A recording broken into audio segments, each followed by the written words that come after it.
primer programa de 1979, justamente la fecha que regresó la democracia al país. ¿Y por qué ese nombre? Porque siempre en estos más de 40 años de regreso a la democracia en el Ecuador hemos hablado de lo mismo: seguridad, salud, educación, entre otros temas relacionados a la política. Vamos a estar aquí toda la semana justamente con Adrián Cruz, conversando de lo que viene pasando de semana a semana dentro de la política nacional y también haciendo comparativas del pasado, porque muchas de las cosas que están pasando en la actualidad ya las hemos vivido y el tema es reflexionar sobre eso, y justamente este va a ser un espacio desde la plataforma No Te Agüeves para poder generar conocimiento y que se vayan empoderando la ciudadanía ecuatoriana de la política nacional. Adrián. Claro que sí, y esto es lo importante, tenemos que analizar justamente lo que la gente no está topando en medios de comunicación tradicionales y que los medios de comunicación que ya están compraditos también ya no lo están queriendo topar, y esto es súper bueno porque a pesar de que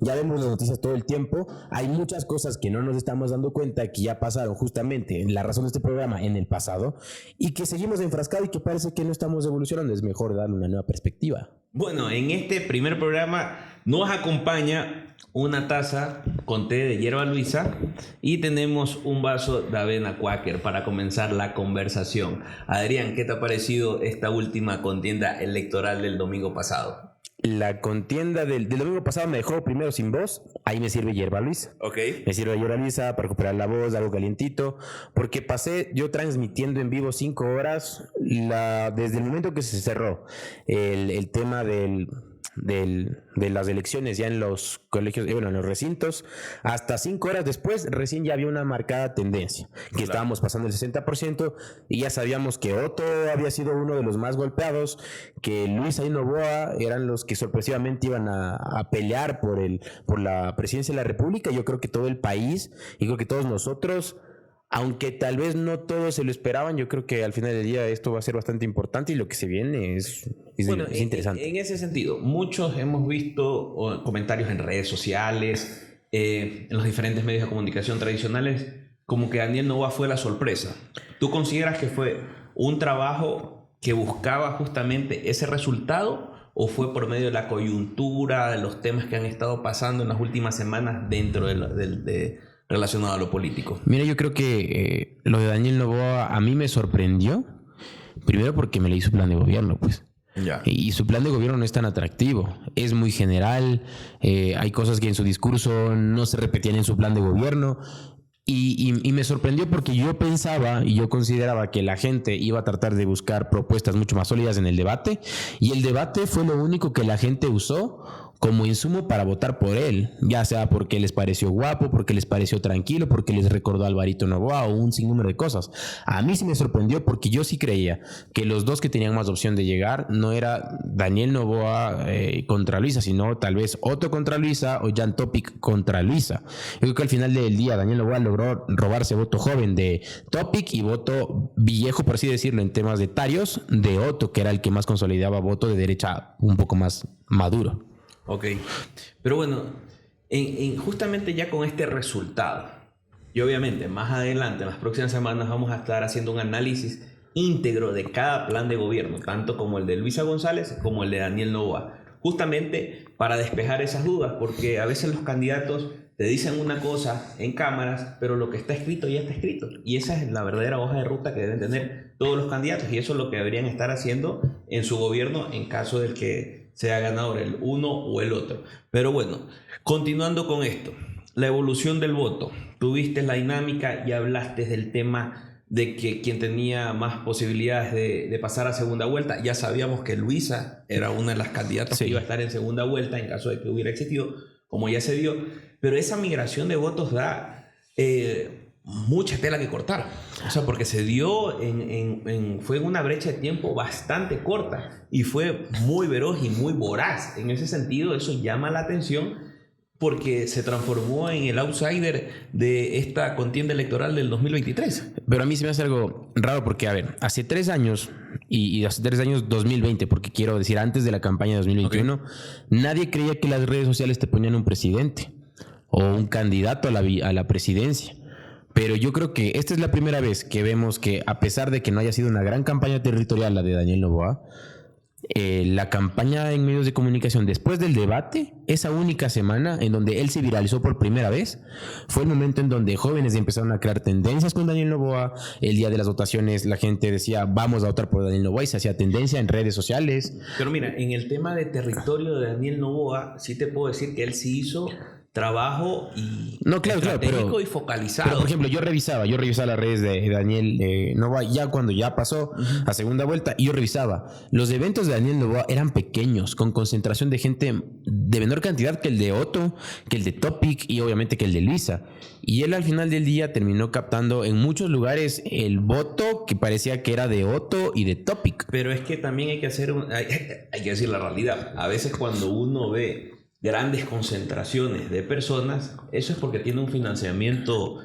Claro, tú los llevas, tú los pagas de carros y todo ese tipo de cosas. Sí. Ahora, tener una y evidentemente Daniel Noboa tiene la capacidad de congregar gente de forma pagada también. Acá eran, tú bien lo dijiste, concentraciones pequeñas, pero eran orgánicas. Más fidelizadas Exactamente. A Daniel. Y eso también te genera un impacto interesante en la comunicación en redes sociales, porque ya el Ecuador ya ha pasado de medios convencionales a ya los medios, diferentes medios digitales, diferentes plataformas. Incluso los canales sociales tradicionales, incluso Teleamazonas, todos ya migran sus programas normales a redes sociales. Hacen ya microvideos y todo ese tipo de cosas. En el tema de comunicación fue una campaña muy interesante, aprovechando, digamos, los pocos recursos que tenían para generar un impacto positivo. Claro. Ahora, sin duda, el debate sí influyó bastante en la percepción del electorado ecuatoriano. Ahora, enfocándonos en el debate.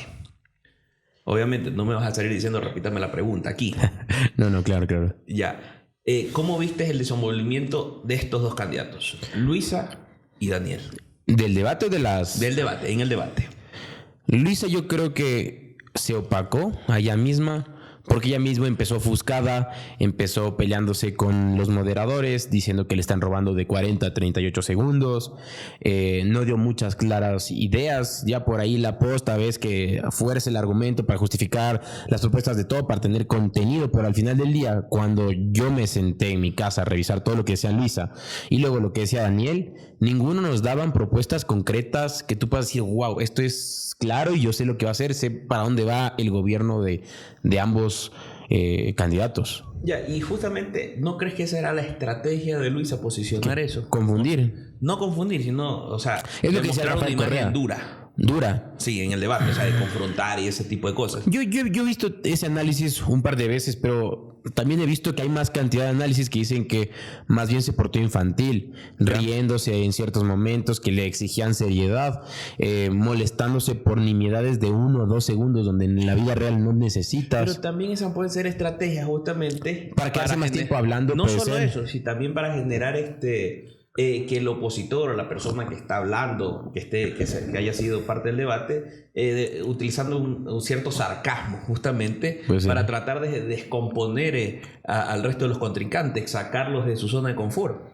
O sea, al menos a mí como espectador del debate, lo único que me provocó Luisa fue enojo, porque yo decía, imagínate a esta señora tratando de explicar un tema a cualquier persona y que se ofusque por temas mínimos. A mí me llama bastante la atención. Luisa González y Rafael Correa, en todas las entrevistas que les he visto, ella y Rafael Correa siempre aceptan que tiene un carácter horrible ella, un carácter que es insoportable, y yo no sé si lo topaste tan de cerca en la Asamblea Nacional con ella. Yo con ella en realidad en la Asamblea nunca tuve contacto, pero tú no sé, o sea, no sé qué tú opinas de su actitud frente a lo que tú ya viste en la vida real. Bueno, yo conocí a Luisa dentro del pleno y conocí a Luisa fuera del pleno. Son dos personas totalmente diferentes, como todos los que hemos estado en el pleno de la Asamblea, hablando, defendiendo algún tema específico, a veces siendo un poco duros al momento de hablar, siempre con la verdad. En ese sentido también hay que entender que uno tiene que adaptarse y tiene que seguir lineamientos de una estrategia de campaña.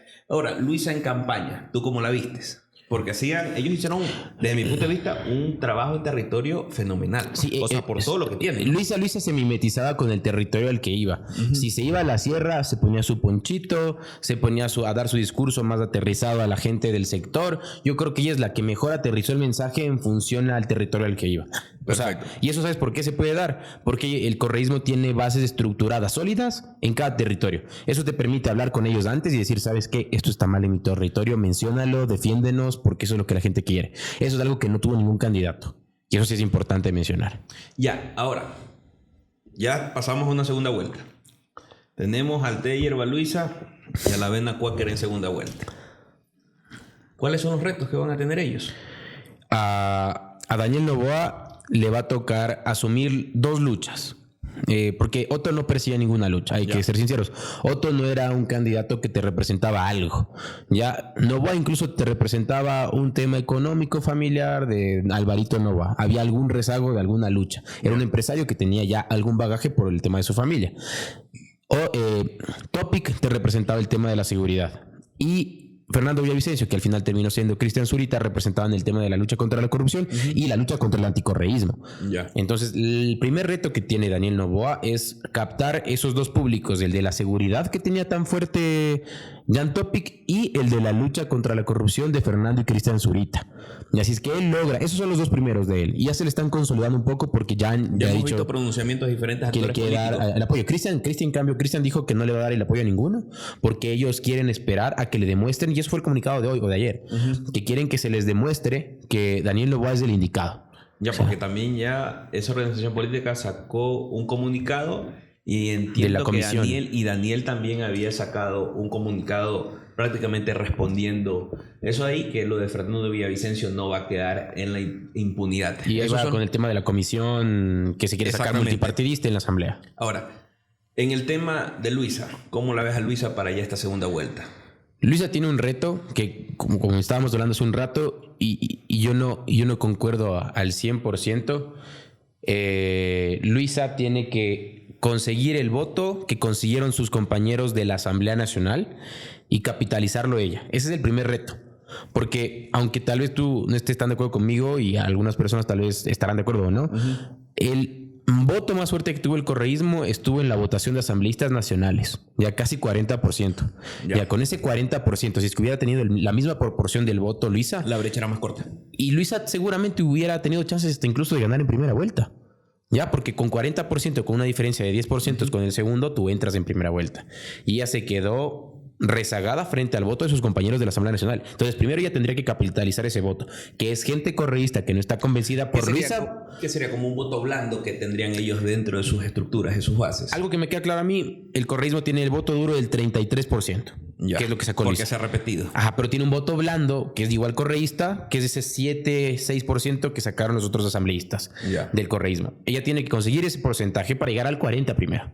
Y para ganar, tendrá que ver qué votos le saca a Topic, qué votos le saca a Villavicencio, si es que puede, qué votos va a coger del 0.30 y pico de Bolívar, cuánto saca del 0.43 de Herbas, cuánto saca del 3% de Yacu. O sea, sumando a Luisa le dan menos cálculos. Yo creo que tiene menos chance de captar votos de otros candidatos. El escenario que se está planteando es muy similar a las elecciones presidenciales antepasadas. ¿Las de 2021? Sí, 2021. Ya. Sí, ¿por qué? Justamente Guillermo Lasso llega con un cerca del 20%. 19% a segunda vuelta. Casi 20%. Ajá, claro. Ya, digamos 19.50. No recuerdo bien el dato. Y Andrés Arauz tuvo 33%. 32%. Creo que esta vez sacó más Luisa como por un punto. Exactamente. O sea, es un escenario bastante similar, con la particularidad que Daniel Noboa sí pasó la brecha del 20%. Sorpresivamente a mi parecer. ¿Cómo? Sorpresivamente, pero a mi parecer. Bueno, ahora, ¿y en el tema de la asamblea cómo la ves? Esa nueva configuración que existe de fuerzas. A mí me da miedo porque lo que yo veo con Construye y con ADN es lo que yo veía con la Izquierda Democrática en el último periodo, al menos cuando iniciaron. Tú fuiste parte de Izquierda Democrática al inicio y te separaste, pero la gente de la Izquierda Democrática que llegó, muchos de ellos, y yo conozco a los candidatos de acá de la Sierra, más que nada, y eran candidatos que no estaban listos para llegar a la Asamblea Nacional. Ya. Tipo, casos de que en la primera semana y se volvió polémico que tenían un asesor que era veterinario. ¿Y para qué carajos querías un asesor de veterinario en la Asamblea Nacional? Y ese tipo de cosas te la trajo la Izquierda Democrática, que era gente que nunca había estado casi nada en política, pero que les pusieron ahí para llenar todos los cupos para la Asamblea Nacional. Y Herbas los arrastró, llegaron allá y luego no supieron qué hacer. Ese problema me da me da bastante miedo que ocurra con Construye y con ADN, que tienen una cantidad de asambleístas que no me parece que todos tengan las credenciales. Y lo mismo pasa con Luisa, ¿no? Yo al correísmo no le doy ni un centavo. ¿Ya? O sea, no sirvieron de nada. Casi todo el bloque correísta que está actualmente y es el mismo que estuvo en la anterior asamblea. Se repite casi. Y entonces ese bloque no le tengo fe. Y si es que por alguna mala hazaña del destino ellos se juntan con los del PSC, les faltarían de 3 a 5 votos en cada cosa para tener mayoría. Ya, porque ellos sí consolidarían, si es que se juntan los dos, 57, 58 votos. Claro, estarían a 3 puntos de tener, tener 57 mayoría simple. más 14 estarían ya a 3 puntos de tener la mayoría para para definir autoridades de la nueva asamblea. Y si es que consiguen 20 más, tienen ya los votos para destituir autoridades. Claro. Ya podrían, y es lo que se dice, ¿no? Que tienen una lucha marcada ya desde ahora criticando a la fiscal general del Estado. No, este tema va a estar bastante interesante y va a tenernos bastante tela que cortar. ¿Cómo se va a configurar la nueva asamblea? Porque estamos ahora... Lo que implica los porcentajes de participación de cada partido y la jugada política que quieran cada uno de ellos va a ser importante en lo que pase, en lo poco que queda de tiempo de la administración de Lazo, porque hay que entender que los asambleístas entran en septiembre. Sí. Y el gobierno se va el 15 de diciembre. En ese periodo de casi 2 meses va a haber una pelea pues entre la presidencia y la asamblea. Y hay que ver qué pasa. O sea, va a estar interesante esa configuración porque se puede estar repitiendo el mismo escenario. Lo que les tocó vivir a ustedes 2 años, bloqueos constantes. Y a mí sí me viene una crítica que nunca le he dicho, pero que me olvidé, me acuerdo ahorita. Los asambleístas del correísmo siempre les decían a ustedes de la bancada de gobierno que ellos nunca se opusieron, que ellos siempre permitieron que se aprueben sus leyes. Claro, cuando les cortaste los brazos, las piernas, la cabeza y solo te quedó un cuerpo inerte, esa ley ya no era tan buena. Perdía mucho de la esencia que tenía para la creación que mandaban los proyectos de ley muchas veces del gobierno. Ellos obviamente te dejaban pasar, pero después de que tocó negociar y aceptar que te quiten lo más importante. Claro, llegar a acuerdos ahí justamente para poder modularla. Para supuestamente tener gobernabilidad, que es lo que creo que no tendría fácilmente Daniel Noboa. Pero al inicio yo creo que sí se puede. O sea, al inicio la gente va a estar tan esperanzada en que sea algo nuevo, que si es que el correísmo se pone desde el inicio a decir no te dejamos, no te dejamos, no te dejamos, yo creo que el correísmo también se pone un poquito la soga al cuello. Bueno, para mí va a depender... En ese hipotético caso que gane Daniel es cómo quede configurada la asamblea. Porque si ellos toman el liderazgo haciendo alianzas Pierina Correa, presidenta de la Asamblea Nacional. Yo pienso que sería un error, porque pondrías de presidenta de la Asamblea Nacional a una expresidenta de la Comisión de Niñez que no generó ningún producto legislativo para los ecuatorianos. En 2 años no hizo nada. Realmente esa fue la comisión que no hizo hasta recibió un premio por parte de Virgilio Saquicela por su trabajo mal hecho en la Federación Deportiva de Guayas, algo así. Exactamente. O sea, una persona que llega ahí sin credenciales nada más que ser la hermana de Rafael Correa. Sí, pero para mí sería un error que el correísmo haga eso. ¿Tú crees que no van a intentar coger la presidencia de la Asamblea? Pensaría que sí, pero no con ella. No con Pierina. No con Pierina. ¿A quién tienes tú después de Pierina? De los que están ahí. Acuérdate en la asamblea pasada que ella llevó la sesión también inicial. Claro. Hay unos momentos medios tensos, que incluso ella hasta desapareció. Y ahí vino un quiebre bien fuerte. No sé el nivel de confianza, si lo ha recuperado o ha quedado ahí o que ha quedado ya con ese hito ahí bien marcado de su actuación cuando llevó la primera sesión, justamente para definir la Asamblea Nacional. Se va para recibir órdenes, pues. Sale cada rato a recibir órdenes. No es que ella autónomamente dice, yo voy a decidir esto. En aquel tiempo hay que entender que era la coordinadora de la bancada temporal. En el inicio fue Paula Cabezas. Y quien dirigía era Pierina. Y en nuestro lado estaba César Monge moviendo todo por ahí, determinando quién iba a ser el coordinador de la bancada y tantas cosas. Y por Pachacutic, por ahí más o menos Salvador Quispe, Guadalupe Llori, cada uno movía sus propios hilos. Entonces yo no sé en esta ocasión, cuando se sienten ya en su curul, ¿quién va a determinar la voz mandante? Si va a ser el PCC, si va a ser Construye con Anita Galarza o con Patricio Carrillo. Ya, entonces no sé bien, porque todos los perfiles que están ahí siento que son muy personalistas. Yo creo que todos ellos sí quieren, al menos los que más destacan de sus propios partidos sí son muy personalistas, sí van a querer básicamente el poder de estar en el liderazgo de la Asamblea Nacional. O sea, yo veo que hay fuerzas con bloques mucho más robustos de las que tuvimos la vez pasada. Sí. Hay mayor diversidad. Vemos que será un 60%, 55% de elementos nuevos Sí. en este parte de este final del periodo 21-25 de la Asamblea Nacional, pero Ya tenemos a va a Lucio estar Gutiérrez. complejo. Que Lucio Gutiérrez ya está proponiendo cosas. Esta semana ya estaba proponiendo el tema de la pena de muerte.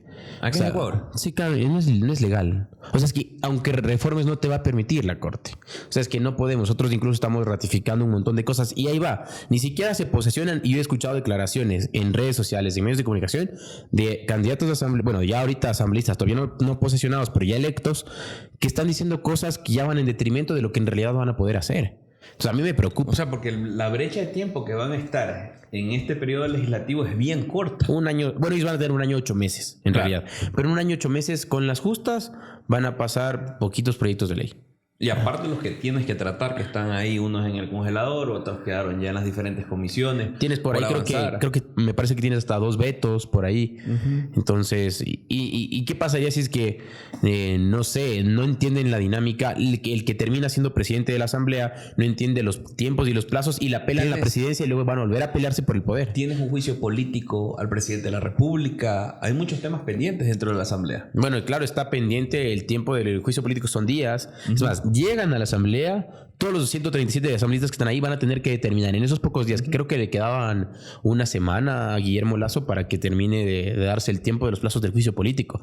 Tendrán que sentarse a determinar, ¿se continúa con el juicio político de Lasso o no? Una de las comisiones más peleadas para la configuración va a ser la comisión de fiscalización, justamente. El régimen económico también. ¿Sabes? Las tradicionales, pero yo considero que la que más se van a estar peleando ahí va a ser la de fiscalización. Yo te aseguro que Patricio Carrillo y Anita Galarza van a querer coger lo que dejó Fernando Ahora, Villavicencio. es que esta configuración es bien compleja. Es que porque, son medios nuevos. Ahora, pero mira los líderes que están atrás de los partidos. Tienes una María Paula Romo en Construye. Que está peleándose con gente buena a través de con el Ya. capitán Ortega, que es el que está liderando ahorita gente buena. ¿Quiénes votaron a favor de la censura de María Paula Romo en una de las asambleas pasadas? Fueron el Partido Social Cristiano. Sí. O sea, está bien complejo llegar a un acuerdo legislativo. Claro, ahí. o sea, PSC con Construye. si deja los intereses PSC con particulares. Construye en teoría no deberían juntarse. En teoría. En teoría, pero aquí pasa todo. El PSC que se juró muerte con el correísmo, se hizo amigo durante más de 1 año en la Asamblea Aquí puede pasar Nacional. una fanesca. Sí, sí. No, qué interesante. Bueno, este ha sido nuestro breve análisis de las elecciones. Tenemos mucha información que vamos a ir tratando semana a semana. Falta también determinar, por ejemplo, los pocos votos que todavía no se terminan de recontar y los votos del exterior que están solicitando ahorita. Exactamente. Que se vuelvan a repetir las elecciones del exterior. Porque el de los registrados solo votaron 1/4 parte. O sea, no se ha cerrado todavía. Ajá, eso de ahí. Todavía hay cosas pero que ver para esta semana que las viene. tendencias están Son prácticamente inamovibles. marcadas. Eso no- Bueno, en no el va a exterior sí, porque solo votó el 23% del 100%. Bueno, eso lo tendrá podría. que definir el CNE. Pero en ese sentido, este ha sido un breve análisis de lo que ha pasado justamente en esta última contienda electoral. Gracias, Adrián, por estar sentado acá. No te voy a preguntar qué te gustó más, si el té de hierba Luisa o la avena Quaker que has estado tomando durante este periodo del programa de 1979. No, muchas gracias, Deitel. Yo creo que esto es lo que tenemos que hacer. Revisaremos las noticias, lo que viene la siguiente semana. Tenemos que ya tener un poco de cambio. Yo creo que esta semana van a pasar cosas interesantes porque ya se van a dar las últimas noticias del CNE y hay que estar atentos. Bueno, hasta una próxima ocasión. Chao, chao.